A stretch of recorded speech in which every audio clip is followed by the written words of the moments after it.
እስከመቼ ነው እንባችን የሚደርቅ? መቼም አይደርቅም። አይገርምም? አይደርቅም። የኔ ወንድ መሐረቡ እግዚአብሔር እጅ ነው ያለው። እግዚአብሔር መሐረቡ እንዲጥልልህ መሐረቡን ንጹህ ልብ፣ ቅን ልብ፣ ከቂም፣ ከበቀል፣ ከጥላቻ፣ ከክፋት ነፃ መውጣት ያስፈልጋል። ኢየሱስ ኢየሱስ ኢየሱስ ይባላል። ጠብ ያለ ነገር የለም። እኛም ማርያም ማርያም ጠብ ያለ ነገር ውሸቱን ለመናገር አፋችን እንደው ይጣፍጠናል እንጂ ለውጥ ማምጣት አልቻልንም። እንባውን ማቆም አልቻልንም። እሳቱን ማቆም አልቻልንም። መከራውን ማቆም አልቻልንም። ስቃዩን ማቆም አልቻልንም። ለምንድን ነው እየዘፈን ያልገጠመን መከራ ለምን እየዘመርን ገጠመን ስንል መዝሙራችን በመዝሙር የታሸገ ዘፈን ስለሆነ፣ ስብከታችን በስብከት የታሸገ ዓለማዊ ሐሳብ ስላለበት ውጤት ያላመጣ። ዛሬ ብዙ ካህናት አሉ ጦርነቱን ከቂም፣ ከበቀል፣ ከጥላቻ፣ ከክፋት ነፃ መውጣት ያስፈልጋል። ጸሎት የሚያደርገው ያን ጊዜ እኛው የከተማ ልብስና የከተማ ሰው ሳያውቅ ያረጃል ይባላል። አሁን የከተማ ልብስ 10 ጊዜ ስለሚታጠብ አዲስ ነው የሚመስለው፣ ግን ውስጡ ነትቧል። ይገርማቸው። እግዚአብሔር ግን በተናቀ በተረሳ በተዘነጋ ነገር ትልቅ ነገር መስራት ይችላል። እውነቱን ለመናገር እዚህ ሀገር ላይ የሚሰራው ክፋት፣ ተንኮል፣ ወንጀል ጸሎቱ ከደመና በታች እንዲቀር አላደረገውም እንዴ? በአብርሃም ቤት የገባው እግዚአብሔር ዛሬም አንተ በር ቁሟል፣ ትከፍትለታለህ? ከበር ቁሜ አንኳኳለሁ እያለ ነው። ክፈቱልኝ ይገባለሁ አለ። የብረት በር አላለም፣ የኤሌክትሪክ በር አላለም። ጭራሮ የሚሆን አስፋልት ላይ ተኛ ይመጣል፣ ችግር የለበትም እሱ። ካንተ ቁሳቁስና ካንተ ቆርቆሮ ካንተ የድንጋይ ቁልል ቤት ጉዳይ የለውም እግዚአብሔር። ስጋዬን የበላ ደሜን የጠጣ እኔ ከሱ ጋር ሆናለሁ እሱም ከኔ ጋር ይሆናል። ይምከረን ያስተምረን እግዚአብሔር።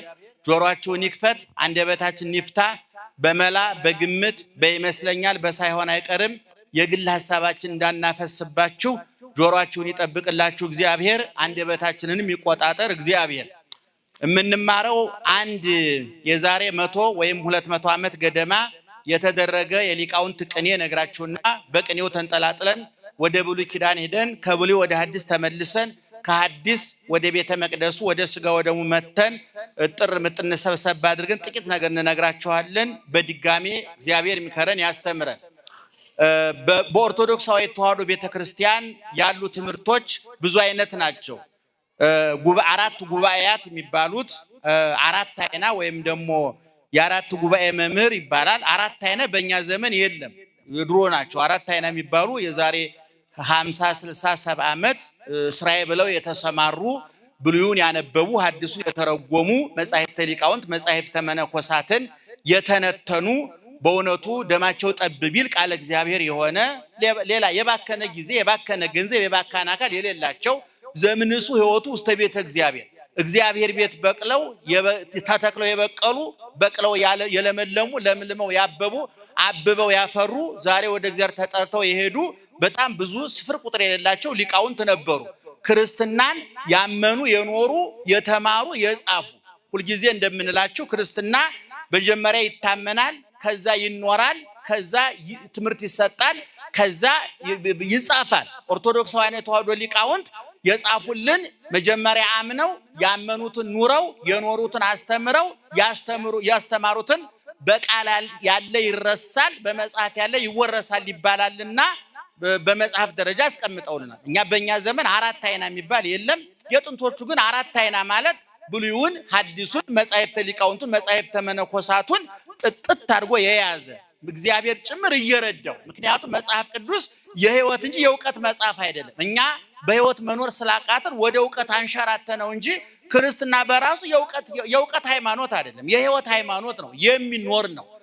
በሐሳብ በተግባር በንግግር በሐሌዎ በነቢብ በገቢ ዛሬ ጽላት ቀርጸን ቤተክርስቲያን አንጸን በገድሉ በድርሳኑ በተአምሩ ስማቸውን የምንጠራላቸው ታሪካቸውን የምንናገርላቸው ሞተው የሚኖሩ መቃብር ሞትን የተቆጣጠሩ ሞት ያልተቆጣጠራቸው በመቃብር ላይ የነገሱ መቃብር አፍኖ ያላስቀራቸው በነፍስ በስጋ የነገሱ ነፍሳቸውን ለስጋቸውን ለነፍሳቸው ያስማረኩ ነፍሳቸውን ለፈጣሪያቸው ያንበረከኩ ሰይጣንን ያሳፈሩ ክርስቶስን ያከበሩ የኖረላቸው የገባቸው ቁስሉ የሚጠዘጥዛቸው የጠጣው ሐሞት ኮምጣጤ የሚያንገሸግሻቸው ጅራፉ የሚሰማቸው የጌታቸው ቁስል የሚጠዘጥዛቸው ዓለምን አራግፈው የተው ዓለምን ከነዝክንትሉ አራግፈው የተው አባቶች መንፈሳውያን አባቶች ነበሩና እነዛ ሰዎች የቤተ ክርስቲያኑን ትምህርት በደንብ ይማሩት ነበር።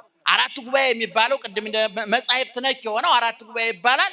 ሁለተኛው ክፍል ቅኔ ይባላል። ሶስተኛው ክፍል ዜማ ነክ የሆነው ድጓ አለ፣ አቋቋም አለ፣ ዝማሬ አለ፣ ቅዳሴ አለ።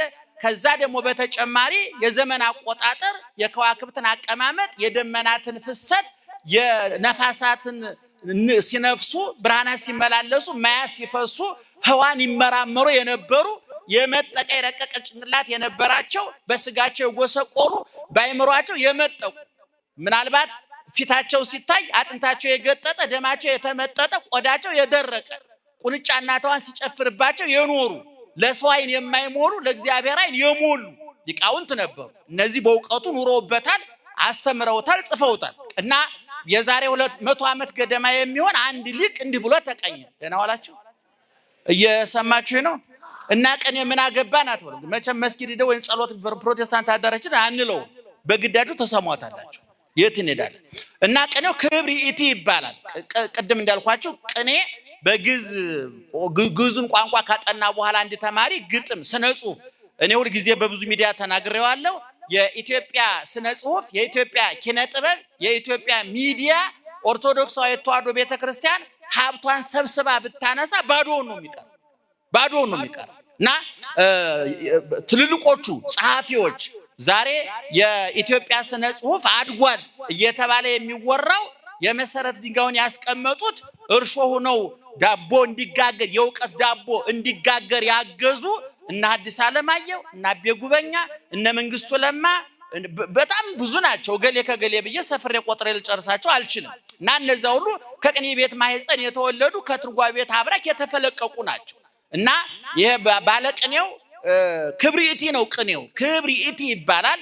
ምናልባት ምእመናን ቅዳሴ ስታስቀድሱ ስጋ ወደሙ በምንቀበልበት ጊዜ ስጋ ወደሙ የምንቀበልበት ቅድስት ይባላል። እየሰማችሁ ነው? ቅድስት ይባላል። የቤተ ክርስቲያኒቱ አከፋፈል 3 ነው። ቤተ መቅደሱ አለ። ከቤተ መቅደሱ ፊት ለፊት ያለው ቅድስት ይባላል።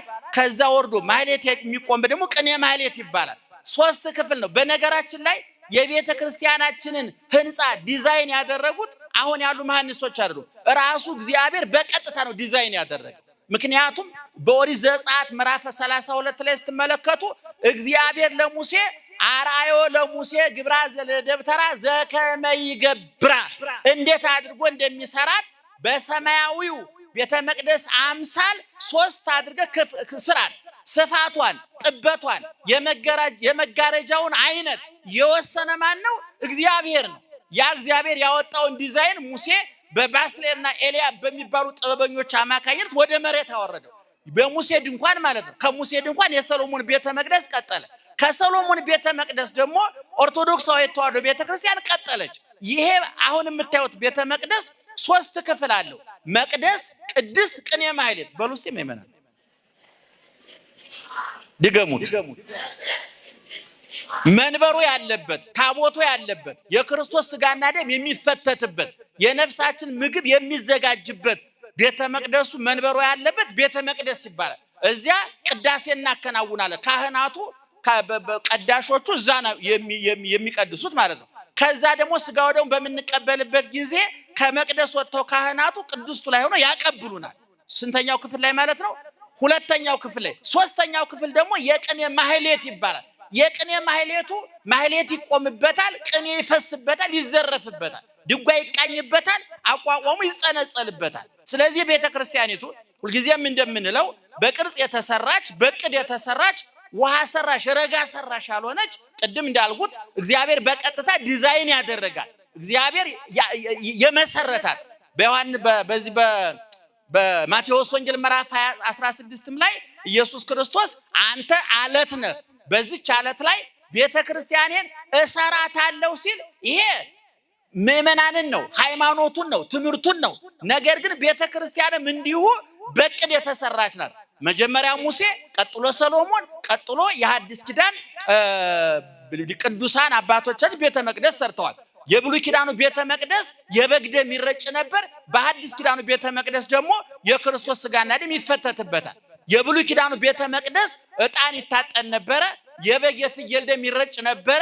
የሐዲስ ኪዳኑ ግን በቀራንዮ የተሰዋው አማናዊው በግ የማያዳግመው በግ ምክንያት ኃጢአት ያልተገኘበት የማያዳግመው ያለምን ኃጢአት የሚያስወግድ የእግዚአብሔር በግ የተባለ የዛሬ 2000 ዓመት የተበላ ዛሬም እየተበላ ያለ ምናልባት ወደፊት 50 ሺህ ዓመት እንኳን ባይመጣ ክርስቶስ ሲበላ የሚኖር የማይበላሽ የመጠቀሚያ ጊዜው ያላለፈ ትናንት ፈዋሽ የነበረ አሁንም እየፈወሰ ያለ ትናንት ትኩስ አሁንም ትኩስ ነገ ከነገ ወዲያ ለዘላለም ትኩስ የሆነው አማናዊ በግ ፋሲካችን ክርስቶስ የታረደው በቤተ ክርስቲያን ያ ቤተ መቅደስ ይባላል። ቀጥሎ ያለው ቅድስት ይባላል። ቀጥሎ ያለው ቅኔ ማህሌት ይባላል። በቅኔ ማህሌቱ ቅድም እንዳልኳችሁ ስጋ ወደሙ ለወደፊቱ እንዲታጤኑት ነው። ካህናቱ ስጋ ወደሙ ሲያቀብሉ እየሰማችሁ ነው። ስጋ ወደሙ ሲያቀብሉ የቱ ነው የሚያቀብሉን? የቱ ነው የሚያቀብሉን? የቱ ነው ቀድሰው? ቤተ መቅደስ ይቀደስ። ስንት ክፍል ነው ቤተ ክርስቲያኑ? አቤት አንደኛ መቅደስ ውስጥ ምን ይደረጋል? አቤት ስጋ ወደሙ ይፈተታል፣ ቅዳሴ ይቀደሳል። ቅድስቱ ላይ ደግሞ ስጋ ወደሙ ስንቀበል የት ነው የምንቀበለው? ቅድስቱ ላይ ሁለተኛው ክፍል ላይ። ሶስተኛው ክፍል ላይ ደግሞ ክብሪቲ ዕጣነ ሞገር የሚባል ቀለም አለ። እንደገና ደግሞ የዕለቱ ዝማሬ አለ። እንደው መቼም ምእመናን ያን ሁሉ ነገር እንዳንነግራችሁ እናንተም ተዝረከረኩ አሰለቹን እንቅልፋችሁ ይመጣል። ያን ሁሉ እንዳንናገር ዝም እንዳንል ደግሞ ጨርሶ መደድ ይሆን ስዶን ሜዳደጎን በጣም እናዝናለን። እናዛ ስጋ ወደሙ ሲወርድ ካህናቱ ሲያቀብሉን ስጋ ወደሙ ቅኔ ማህሌቱ ላይ ደግሞ ያንን የስጋ ወደሙን የሚመለከት ቀለም ይባላል። ይዜማል፣ ቅኔ ይደረጋል። የሚገርማችሁ ምእመናን እዛ ቅኔ ማህሌቱ የሚደረገው ቅኔ እንግዲህ ክርስቶስ ልብ አድርጉ ከሰማይ ወርዷል፣ ከድንግል ተወልዷል፣ በበረት ተጥሏል፣ በጨርቅ ተጠቅሏል፣ በዮሴፍ ቤት ተሰዶ ተመልሶ በዮሴፍ ቤት አድጓል፣ በዮርዳኖስ ተጠምቋል፣ አስተምሯል፣ ጾሟል፣ ጸልዮአል፣ ሰግዷል፣ ተሰቅሏል፣ ተቸንክሯል፣ ሙቷል፣ ተገንዟል፣ ተቀብሯል፣ ተነስቷል፣ አርጓል። ባጭሩ የክርስቶስ ሕይወት ታሪክ ይሄ ነው። ሌላ ተጨማሪ ነገር ማብራሪያ ቢኖረው በቅኔ ማህሌቱ ውስጥ ግን ለዚያ ለስጋ ወደሙ የምንቀኘው ቅኔ የምናዜመው ዝማሬ እንግዲህ ቅድም ኃይለ ልዑል ሰገዳለ ዘማሪ ልዑል ሰገዳለ የቅድሙን አይደለም ዝማሬ እያልኩ ያለው በደም እነሱ አይከፋቸውም። ይሄ አማርኛ ዝማሬ እናንተ አጥንቱን መቆርጠም ስላልቻላችሁ እስቲ አቃጣጥረን ጁስ እናጠጣቸው ብለው እነ ልዑል ሰገድ ያዘጋጁላችሁ። በእናንተ ልክ ተቀዶ የተሰፋ ነው። አማርኛውን ተሰሙታላችሁ። መዝሙሩም ዜማውን ብዙ ምልክትም ብዙም የሚያዳክት አይደለም። ያኛውን ዝማሬ የምላችሁ ክብሪቲ ዕጣነ ሞገር በሚደረግበት ጊዜ ክብሪማን ዝማሬ ይቃኛል። ዝማሬው ሁልጊዜ ምን ላይ የተመሰረተ መሰለ? በግዕዝ ስለሆነ አሰሙትም እንጂ ሁልጊዜ ስጋ ወደሙን የሚመለከት ነው። ምክንያቱም አሁን ልብ አድርጉ፣ እዚህ ቅኔ ማህሌት ቅኔ እየተደረገ ቅዱስ ሥጋ ምን እየተከናወነ ነው? ንገሩኝ። ምን እየተከናወነ ነው? ስጋ ወደሙ እየተሰጠ ነው። አሁን እዚህ ቅኔ ማህሌት የሚደረገው የሚዜመው ዝማሬና የምንቀኘው ቅኔ ስጋ ወደሙን የሚመለከት ነው። ስጋዬን የበላ ደሜን የጠጣ የዘላለም ሕይወት አለው ያለው ማን ነው? ኢየሱስ ክርስቶስ። ይህን ስጋውን ቆርሶ የሰጠን ደሙን አፍሶ የሰጠን የት ነው? ቀራንዮ። ልክ በዛን ሰዓት ቅድስት ላይ ስጋ ወደሙ ሲሰጥ መዘምራኑ ልክ ቀራንዮ እንደተሰቀለ ችንካሩ፣ ቁስሉ፣ ጅራፉ፣ ሐሞቱ፣ ኮምጣጤው፣ በጥፊ የተመታው፣ በጅራፍ የተገረፈው መከራ ሁሉ እንዲታየን የሚያደርግ ነው ዝማሬው። የሚገርማችሁ ክብሪቲውም ያንን የተመለከተ ነው የሚሆነው እና የዛሬ ቅድም እንደነገው ከብዙ ዓመታት በፊት ጻድቁ ሊቅ ልባሙ ሊቅ እምነትም ዕውቀትም ምግባርም የነበረው መቼም በቤተ ክርስቲያን ሊቅ የሚባለው ሶስት ነገር ሲያሟላ ነው። አንደኛ እምነት ሲኖረው፣ ሁለተኛ ዕውቀት ሲኖረው፣ ሶስተኛ ምግባር ሲኖረው ነው። እነዚህ ሶስቱ ሲጋቡ ነው ሊቅ የሚባለው እንጂ ይሄ ልቅ ይባላል። ምክንያቱም ዕውቀት ሃይማኖት ከሌለው የተጠራቀመ ወሬ ይባላል። ደህና ዋላችሁ? እየሰማችሁ ነው? ዕውቀት የተለየው ሊቅ ዕውቀቱ የተጠራቀመ ወሬ ነው። ዕውቀት ማንቸም ዜና ትሰማላችሁ አይደለም? ዜና ሲቆመጥጥ ምን ይሆናል? ታሪክ ይባላል። አሁን ለምሳሌ የኢራቅና ኢራን ጦርነት ትዝ ይላችኋል? የዛሬ 30 ምናምን ዓመት ያን ጊዜ ዜና ነበር። ዛሬ ግን 30 ዓመት ስለኮመጠጠ ታሪክ ተብሎ ሰዎች ፒኤችዲ ይሰሩበታል። በቃ ዜና ሲኮመጥ ታሪክ ይሆናል። ዕውቀት እምነት ሲለየው የተጠራቀመ ወሬ ይሆናል። የኛ ሊቃውንት ግን አማኞች፣ አዋቂዎች፣ ኗሪዎች ናቸው። ያመኑትን ያውቁታል፣ ያወቁትን ይኖሩታል። እና ሊቁ ምን ብሎ ተቀኘ? ክብሬቴ ነው ብያችኋለሁ። አይዟችሁ ወደ አማርኛ ተረጉመዋለሁኝ። ለሚሰሙኝ በግዕዝ ልበለውና ወደ አማርኛ ልመልሰው። ደህና መሻችሁ? በደንብ እየሰማችሁ ነው? እስኪ አጨብጭቡ አንድ ጊዜ። ድገሙት። በጣም ጥሩ። አንዳንድ ሰዎች አታስጨብጭቡ ይላሉ። እንግዲህ በየጭፈራ ቤት ከማጨብጨብ ዝም ማጨብጨብ ይሻላል እና ነቃ እንድትሉ ነው። እዚህ ውስጥ ደግሞ አንዳንዱ ጆሮ ጥሪ የማይቀበል ጆሮ አለ፣ ኔትወርኩ የተቋረጠበት። እዚህ ቁጭ ብሎ ቡና የሚያፈላ ወይም ደግሞ ሊማር መቶ ሱቅ ዕቃ የሚደረድር አለ። ያ ዕቃ ነገር ይሸጥ ይሆን? እኛ እዚህ ቃለ እግዚአብሔር ለመደርደር ስንታገል ሱቅ ሄዷል። ይገርማችኋል። እና እያጨበጨብን ካልቀሰቀስ ነው ቤት ሄዶ ቡና ልታፈላ ሴትዮዋ ወይንም ቢሮ ሄዶ ፋይል ሊያገላብጥ ይችላል። እና አትሂዱ እያልናችሁ ነው። እና ክብሬቴ ነውና ልበለው አማርኛ ግዕዙን ልበለውና ወደ አማርኛ እተረጉመዋለሁኝ። መድኃኔ ዓለም ሥጋከ ለኃጥአን እክለ ሰማርያ ኮነነ እስመ ንርእዮ በዓይን ወይንጥዕሞ ኩልነ ባህቱ ንሴሰ የተውላጠ ሥጋከ ደነ ህጠተ መና ሥጋከ እስመ ዓርበ ውስተ ፊንቆን ዕዳነ ነው የሚለው። ክብሬቴ ነው 4 ቤት ነው። ስለ ክብሬቱ ዝርዝር ጉዳይ ለመስጠት የእናንተ ጊዜ ማባከን አንደበትን ማላሸት ነው። ባጭሩ ቀኔው ምንድነው የሚለው? መድኃኔ ዓለም ሆይ ነው የሚለው። ማን ሆይ? መድኃኔ ዓለም ሆይ ሥጋህና ደምህ በሉ። መድኃኔ ዓለም ሆይ ሥጋህና ደምህ የሰማርያ እህል ሆነብን። ልብ አድርጉ። ማን ሆይ ምን ሆነብን? በደንብ ያዙ። ይሄን ብሉይ ኪዳን ታሪኩን አምጥቼ ጥራ አድርጌ ስነግራችሁ ይገባችኋል። ማን ሆይ ሥጋህ ደምህ ምን ሆነብን? የማን እህል ሆነብን? የሰማርያ እህል ሆነብን። እስመ ንርእዮ በዓይን ወኢንሴሰዮ ኩልነ በዓይን እናየዋለን እንጂ አንቀምሰውምና። በደንብ ያዙ ይሄን ታሪክ። ባጭሩ ወደፊት ያለውን አልተረጉሞም። ይቺ ትበቃቸዋለን። እስኪ ማን ሆይ? አረ ማን ሆይ ምን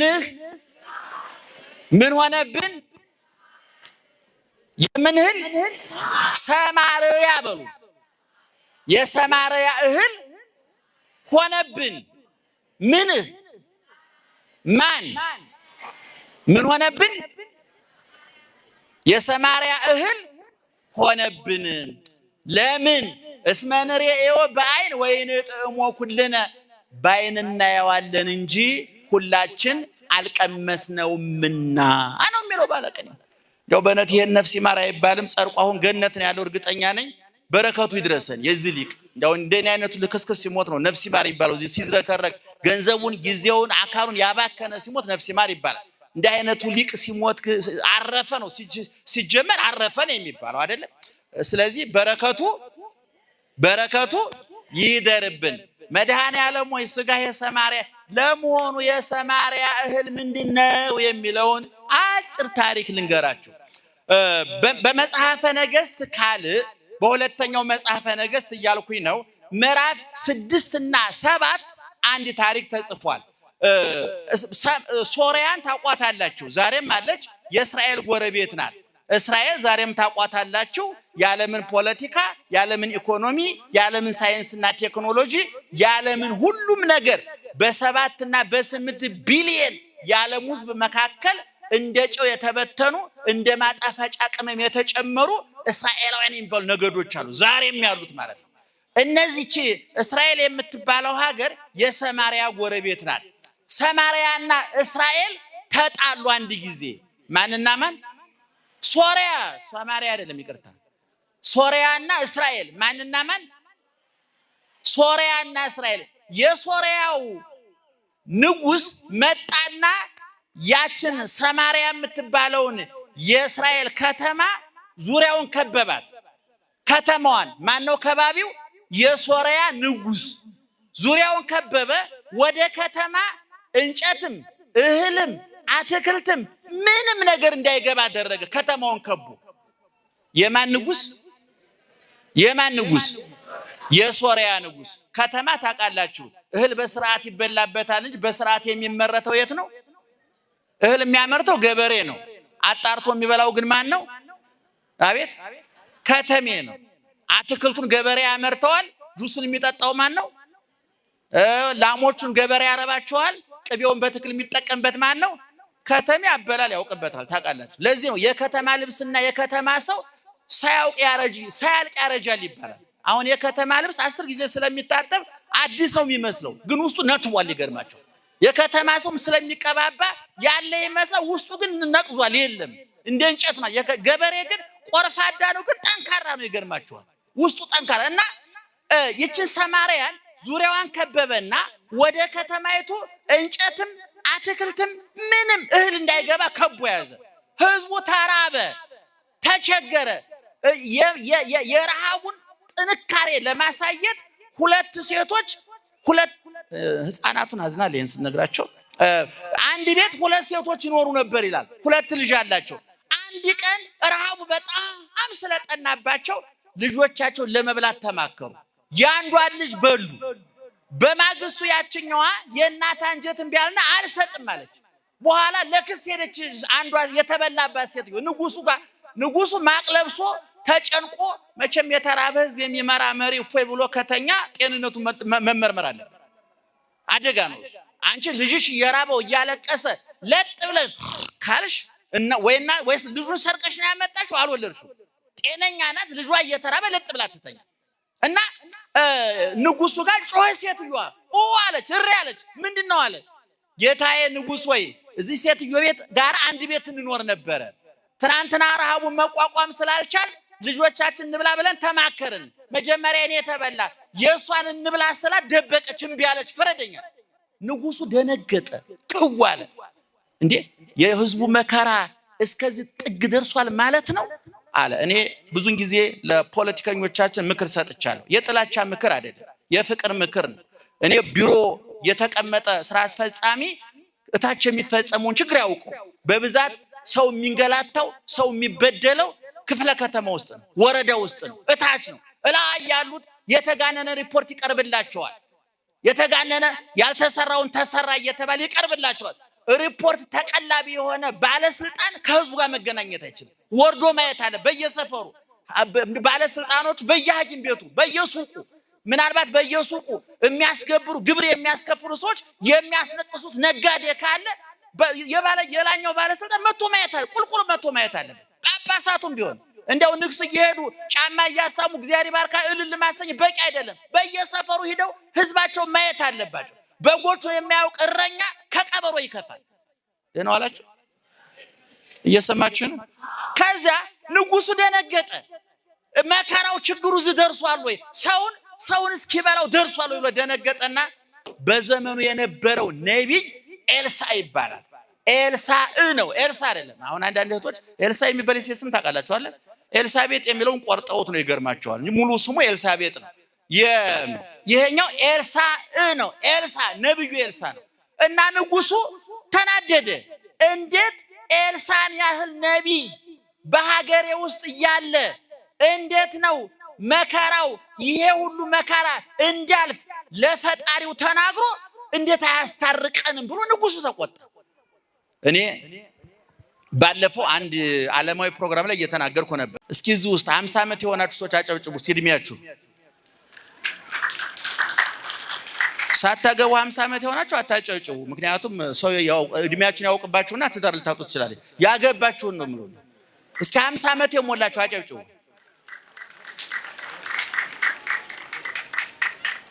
እነማሙሽ ነው እንደምናስተምረው የህፃናት መዋለ ህፃናት አውቄያለሁ።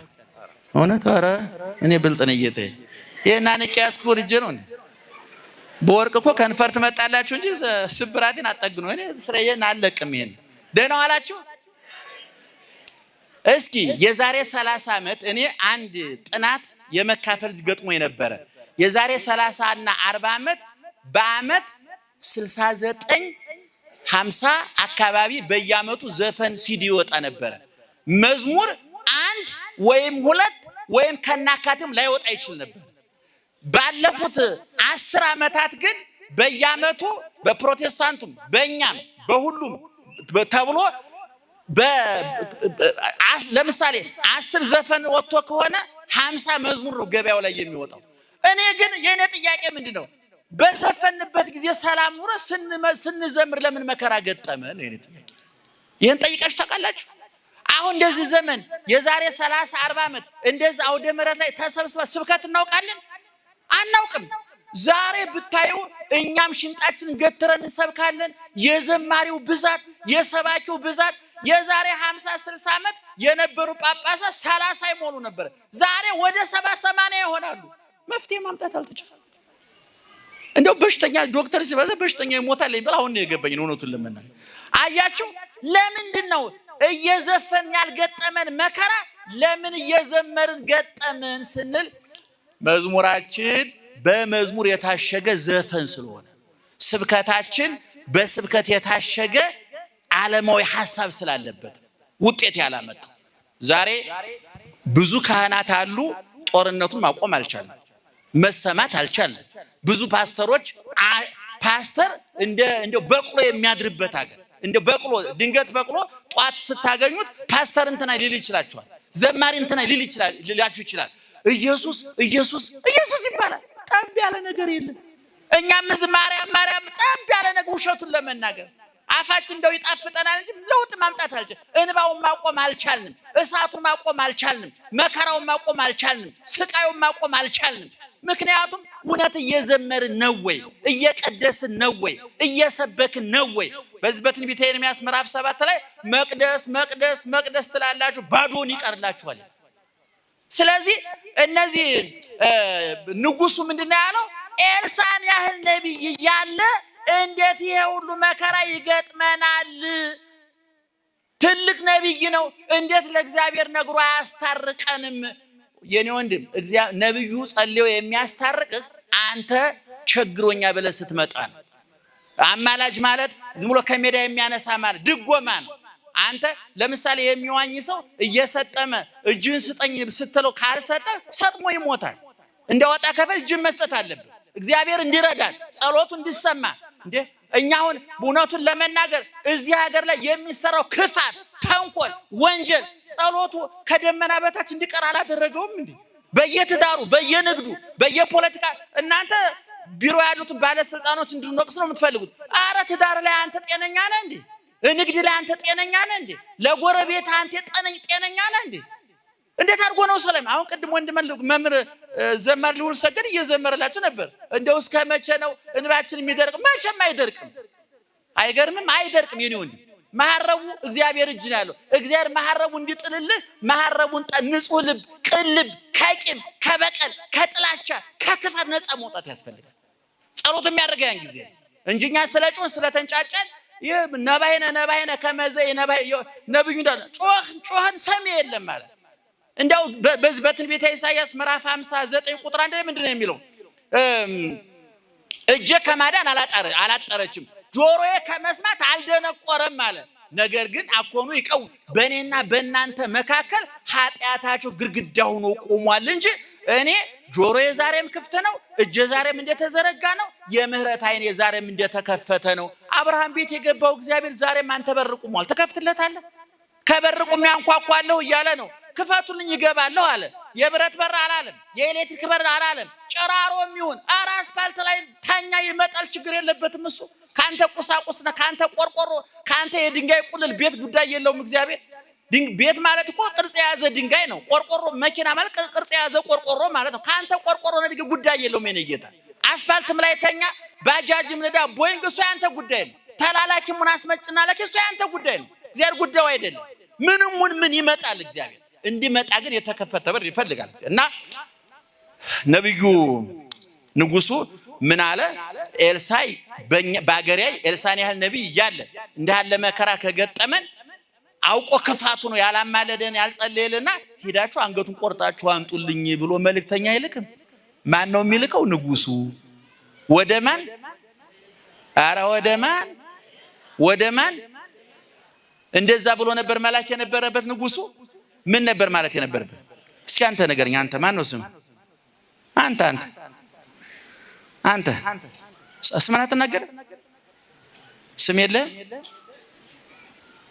እሺ ነበር ማለት የነበረበት አይደለም። እና አንገቱን ቆርጣችሁ አምጡልኝ አለ። ኤልሳ ደግሞ ነብይ ነው የበቃ ነውና ንጉሱ ምን አይነት መመሪያ እንደሰጠ ገብቶታል። በኋላ የንጉሱ ቢትወደድ ነው የሄደው። የንጉሱን ቢትወደድ እንዲህ አለው፣ ነገ ይህን ጊዜ በዚህ ከተማ ላይ 1 ኩንታል ስንዴ በ1 ብር፣ 2 ኩንታል ገብስ በ1 ብር ይሸጣል። ከተማው ጠግቦ እህል ተትረፍርፎ ከተማው ጥጋብ በጥጋብ ይሆናል ብሎ ተናገረ። ማን? ቢትወደዱ ነብዩ ነው። ለማን ነው ያለው? ለንጉሱ መልእክተኛ። በደንብ ስሙኝ። ለንጉሱ መልእክተኛ ከተማው ምን ሆኗል ብያችኋለሁ። ምን ሆኗል? ተርቧል። ብቻ በጣም ተርቧል። ሰውን መብላት ደረጃ ደርሶ ከዛ በኋላ የንጉሱ ቢትወደድ ምክትሉ ነው ወታደር እየመራ ኤልሳ ጋር የሄደው ሊጣላ ኤልሳን፣ አንተ ነገ ይህን ጊዜ በዚህ ከተማ 1 ኩንታል ስንዴ በ1 ብር፣ 2 ኩንታል ገብስ በ1 ብር ይሸጣል። ከተማው እህል በእህል ይሆናል፣ ጥጋብ በጥጋብ ይሆናል፣ ረሃብ ተረት ይሆናል። ይሄ አለ። ይሄ ቢትወደዱ ለማርሃው እግዚአብሔር አስራበ እክልም ሰማይ። አሁን የተናገርከውን ነገር እግዚአብሔር ከሰማይ የእህል አሸንዳ እህል እንደ ዝናብ እንኳን ቢዘን አሁን አንተ ያልከው ነገር ሊፈጸም አይችልም ማለት። ማን ነው እንዲህ ያለው? ማን ነው እንዲህ ያለው?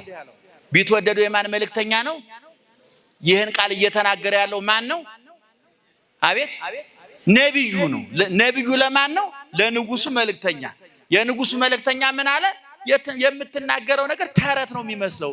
እግዚአብሔር ከሰማይ እህል እንደ ዝናብ እንኳን ቢያዘን አሁን ያልከው ነገር አይፈጸምም ማለት። ኤልሳ ምን አለ? አዎ እግዚአብሔር የተናገረውን ያደርጋል፣ አንተ ግን ተጠራጥረሃልና ባይንህ እግዚአብሔር እንደሚሰራ ባይንህ ያሳያል። ተጠራጥረሃልና ግን ሳትቀምሰው ትሞታለህ። የትምህርታችን ቅድም ትዝ ይላችኋል። ቅኔው ምን የሚል ነበር?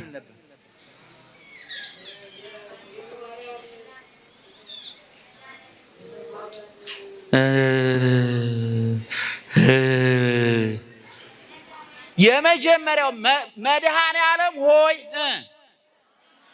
ምን ሆነብን? የሰማርያ እህል ሆነብን። ኤልሳ ቢትወደዱን ምን አለው? አትበላውም። ቢትወደዱ ምን ስላለ ነው ይሄን ያለው?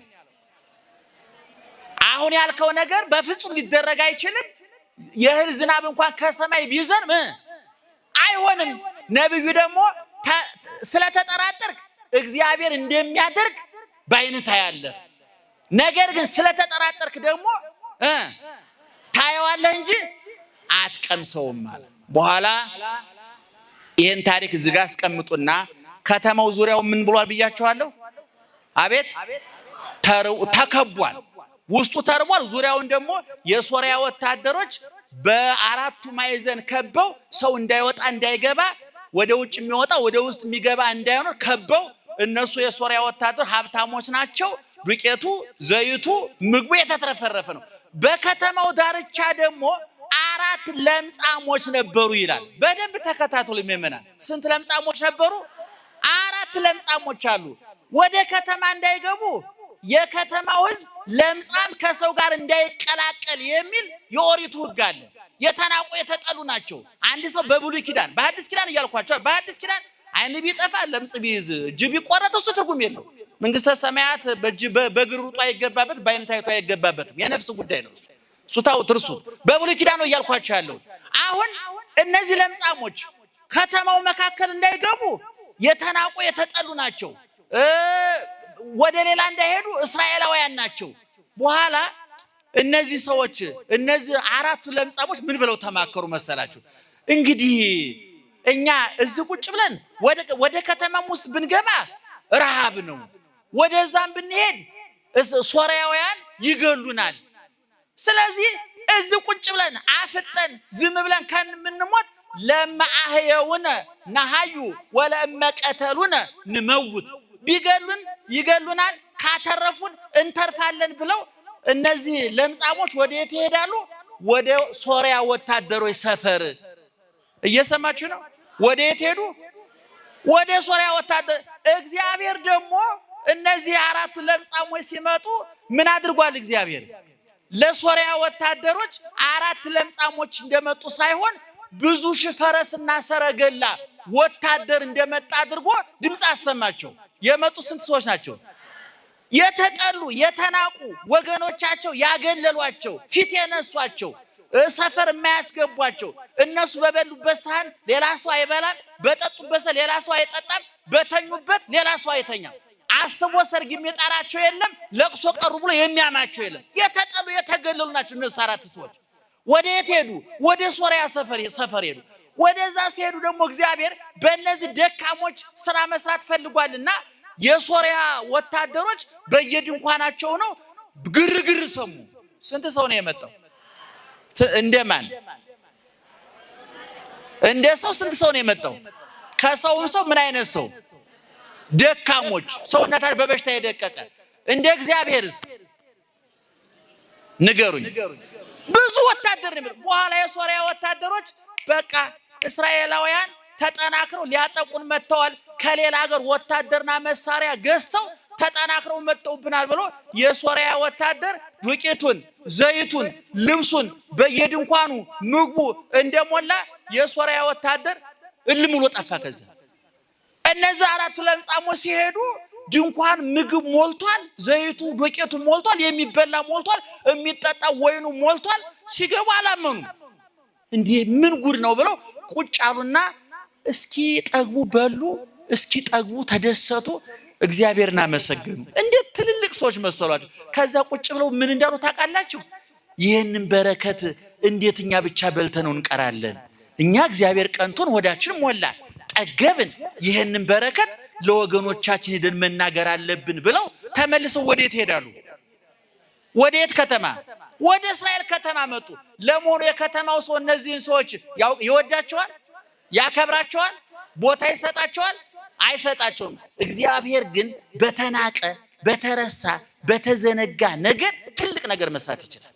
የኤርትራን ባህር የከፈለው እግዚአብሔር እኮ በአንድ ብትር እኮ ነው። በአንድ ብትር የኤርትራን ባህር ከፈለ። 600,000 ቅልብ የፈርዖን ወታደር በኤርትራ ባህር ሰጥሞ ያዞና ያሳቀለቡ ነው የቀረው በሙሴ አንድ ብትር ነው። ያቺ ብትር ግን እንጨት ብቻ አይደለችም፣ በትረ እግዚአብሔር ይላል። ከብትሯ በስተጀርባ ማን አለ? እግዚአብሔር አለ። እግዚአብሔር አለ።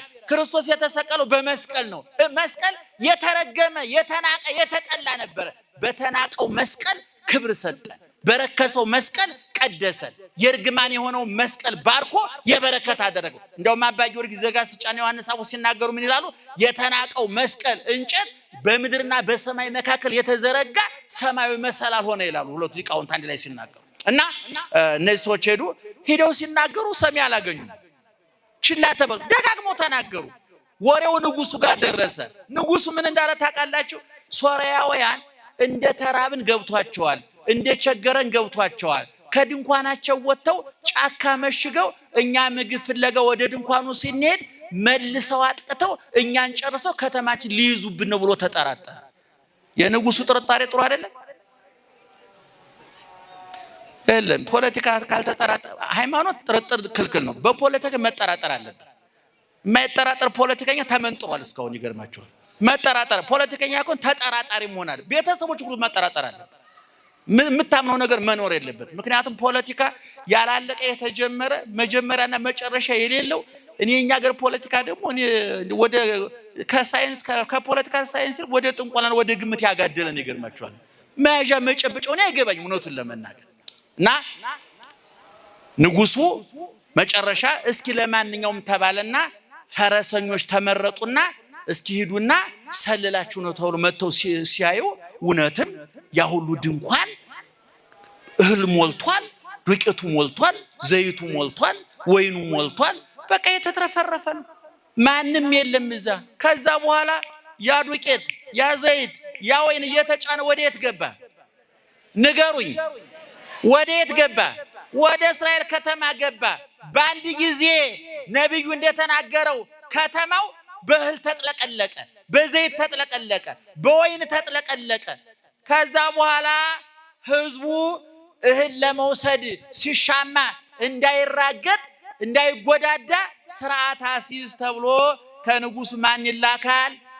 ትዝ ይላችኋል? ማን ነው? ቢትወደዱ ምን ብሎ ነበረ? አሁን የተናገርከው አይሆንም፣ እንዲያው ይሁን እንኳን ካልክ እግዚአብሔር ከሰማይ ምን ማድረግ አለበት? እህል ማዝነብ አለበት። በፍጹም አይሆንም ብሎ ነበር። በኋላ ያ ታየዋለህ እንጂ አትቀምሰውም ተብሎ ነበረ።